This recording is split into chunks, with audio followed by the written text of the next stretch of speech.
I think if you think about this, if you've ever read any parts of the story of Jesus, you may have come to the conclusion that Jesus always knew where he was headed. Amen. Like, there's some scholars, I suppose, that want to go, well, it was all a surprise. He had no idea any of this was going to happen to him. But I really believe if you read the scriptures clearly, you're going to find out that Jesus knew who he was going to be, what work he was going to accomplish on this earth, why he was going to be listening to what his Father had to say, who was going to be influenced by him, the revolution that his death was going to cause, and more importantly, the absolute revolution that his resurrection was going to cause. And so, as we get into this story, that's the point, that as we hear little pieces of this story, Jesus has always been about the work of giving himself away. It's like he, early on as a young child, his parents are like out in the street. You can imagine this scene. Like if you have kids, you can imagine this, right? They're like out on the street somewhere or whatever, and you can imagine him playing with some of the kids out there and playing ball or whatever he was playing, and soccer would be the deal now. But, you can imagine him playing soccer. And so they kind of, as it's easy to do with kids, they kind of like lose sight of Jesus. Like they had other children, but they lost sight of Jesus for that period of time that afternoon. And so Jesus wanders into this temple not far away. And he's in there like looking around at all the things and like feeling pretty comfortable. And so his parents somehow wander into that temple and they go, man, like parents are going to do, where did you go? We thought you were lost. What happened to you? Jesus goes, like, I'm in my dad's house and this is where I'm supposed to be. That was kind of one of our early clues that Jesus always knew that he was going to give himself away and that was going to be his life. Giving himself away was always his life. He gives himself away and away and away and away and away. It is literally his nature. Jesus gave himself away when he raised Lazarus. So Lazarus, this guy is in the Bible. You may have read a story about this guy. Maybe you don't know anything about it, but Lazarus is a guy that wanted to be able to be with Jesus before he died. And so he was a good friend of Jesus, and he happens to die before Jesus can get there. People like rush to Jesus, tell him he's about to die, that he's really sick. He goes to Lazarus as soon as he can get there. But by the time he gets to Lazarus' house, he's dead. Mother is crying, whole family's upset, friends are upset, and Jesus walks in, basically puts his hand on Lazarus and tells Lazarus to get up. Jesus is weeping before all this, so he's experiencing full-blown grief, but he steps out of that grief, walks over, puts his hands on Lazarus, tells him to get up. Lazarus does. Lazarus has been dead for several days. Like they have him basically wrapped up in like grave cloth. So the guy kind of wakes up looking like a mummy. And you can imagine that scene. Jesus was exactly where he was supposed to be. He gave himself away that day. Jesus gives himself away on a cliff. The scene is this, like Jesus walks out close to this cliff. There's all kinds of antagonists out there with him. They all have decided that Jesus is in the way. They've decided that he's going to cause a lot of problems for what was then the temple and the authority of the temple. They've decided that he's a traitor. He's decided he's rebellious. They decided he's a troublemaker. And they decide they're going to try to find a way to get him out to this cliff and shove him off. He gave himself away that day. What happened was he just walked straight through all of his enemies and walked away. Jesus gives himself away on a beach. You might not have thought of the story this way, but what happens is Jesus asks his disciples when they're in this beach, he goes, there are a lot of people here. We should probably feed these people. Disciples go, man, we don't have any way to do that.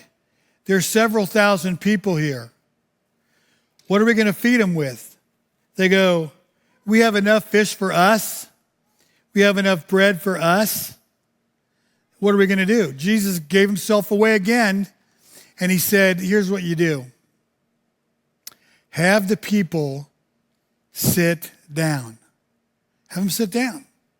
It was an act of obedience for Jesus, an act of fear for probably the disciples. I'm sure they were thinking, if we have these people sit down, there's going to be a riot. They're going to be hungry. We're not going to be able to take care of them. We should do what we told him to do in the first place, which is send them home. What does Jesus do? Have the people sit down. They really already were home. They really already were in the house of God. They really already were in a place where they were going to get fed. They were already in a place where they were going to get cared for. All that was going to happen. Because why? Because in that day, at that time, on that beach, at that hour, Jesus was all about giving himself away. It was like a pre-communion meal before we knew about communion. But that's kind of what that meal was about. Jesus was giving himself away. Jesus gave himself away again at a foot washing. And so he made the disciples a night before, on this night probably, but several ways to look at that, but probably on this night, he made the disciples very uncomfortable because when he started to get ready for the Lord's Supper, he did a very odd thing. He took all of his garments off, all of his stuff he was wearing off to use for a towel, and he basically told the disciples he was going to wash their feet. You can imagine how uncomfortable they got. Just try talking to church people that come to church on a regular basis and try this. Go, you know what? Gabe, we're having this service of foot washing. I'd really love it if you could let me wash your feet. The average Christian is going to lose their mind when someone asks them that, right? They're going to, if it's a woman, you're going to go get a manicure, you're going to do all this. If it's a guy, you'll probably wash your feet 6 times before you come here. And none of that was true for what Jesus did. They did not know it was going to happen. They had no way to prepare. There was nothing ceremonial about it at all. There was just the love of Jesus. There was just the love of the servant Jesus. And there was Jesus again, giving himself away. He gave himself away at a ragtag parade. That would have been last Sunday, Palm Sunday, where in fact, he was already sentenced, and his sentence was the absolute opposite of what it was like to be honored. Because as many people as stood there and were honoring Jesus, there were people standing behind them, looking right at him, despising him, rejecting him, and basically going, on that day, this guy needs to be dead. This guy needs to be gone.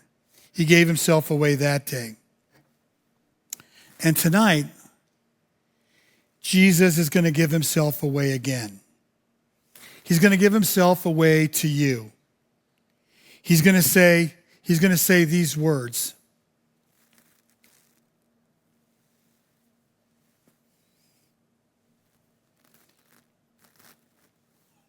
He's going to say, take and eat. This is my body broken for you. This is a new promise in my love. This is a new promise of what life is going to be like from here on out. And he took a cup like this one. And he said, I want you to take and drink. This is the cup of the new covenant, the new promise, shed for you and for all people for the forgiveness of sins and for life. I want you to drink from this cup, and when you do, you're going to receive the promise of life. Take and drink.